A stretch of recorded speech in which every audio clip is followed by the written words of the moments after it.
সড়ক নির্মাণের সময় তৈরি করা হয়নি বন্যপ্রাণী করিডোর।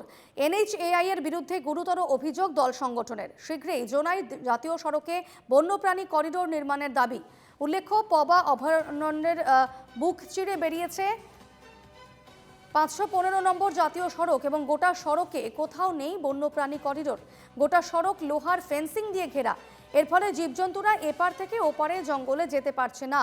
বিষয়টি নিয়ে দেখা দিয়েছে অসন্তোষ।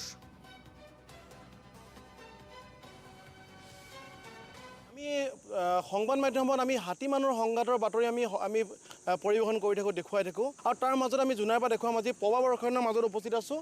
আৰু বিশেষকৈ ক'বলৈ পবা অভয়াৰণ্যত যি থকা হাতীৰ সংখ্যা দিনক দিনে বৃদ্ধি পাইছে বুলি ইয়াৰ প্ৰকৃতিপ্ৰেমীসকলে অনুমান কৰিছে। পবাৰ বুকুৱেদি যি বৰ্তমান ৰাষ্ট্ৰীয় 515 ৰাষ্ট্ৰীয় ঘাইপথ ইয়াৰ মাজৰ পৰা গৈছে আৰু ইয়াত বৰ্তমান NH-15 অৰ্থাৎ ইয়াৰ নিৰ্মাণকাৰী সংস্থাই এই পথটো সুন্দৰকৈ বনাইছে, তাত কোনো সন্দেহ প্ৰকাশ কৰা নাই।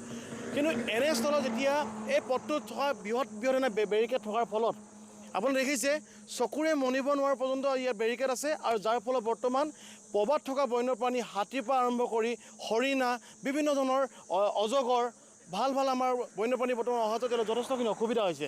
এই সমস্যা সমাধানৰ ক্ষেত্ৰত কিন্তু নিৰ্মাণকাৰী সংস্থাৰ কিয় কওক, কেন্দ্ৰীয় চৰকাৰে কওক বা অসম চৰকাৰৰ কথা কওক, কোনো আজিলৈকে মাত দিয়াত কিন্তু বৰ্তমান পৰিলক্ষিত হোৱা নাই। আমি পোনে আহিছোঁ আমি আপোনাৰ ওচৰলৈ। আমি জোনাই যি সংবাদ মাধ্যম আছে বা দল সংগঠন আছে বা স্থানীয় যি প্ৰকৃতিপ্ৰেমী সংগঠনসমূহ আছে, সকলোৱে সেই বিষয়ে মাতি আছে। কেইবাবাৰো আমি সংবাদ মাধ্যমতো সেই বিষয়ে আমি কৈছোঁৱেই, আৰু আমাৰ স্থানীয় সাংবাদিকসকলে বাতৰি পৰিৱেশন কৰি আছে। তাৰ ওপৰতো কিন্তু বন বিভাগ হওক, নিৰ্মাণকাৰী সংস্থা হওক, ৰাজহ চক্ৰৰ বিষয়া হওক, কোনো গুৰুত্ব প্ৰদান কৰা নাই।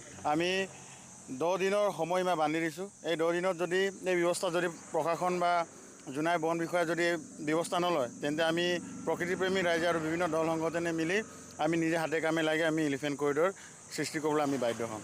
যি বৰ্তমান কেন্দ্ৰীয় চৰকাৰ বৰ্তমান আছে, নিশ্চয় ৰাজ্য চৰকাৰে আলোচনা কৰি এই ৰাষ্ট্ৰীয় ঘাইপথৰ যি বৰ্তমান ইয়াত সাধাৰণ যে কৰিডৰ বিচাৰিছে, এই কৰিডৰ যেন নিৰ্মাণ কৰি দিবৰ কাৰণে তেওঁলোকে উপযুক্ত ব্যৱস্থা গ্ৰহণ কৰি সকলোৱে আশা কৰিছে।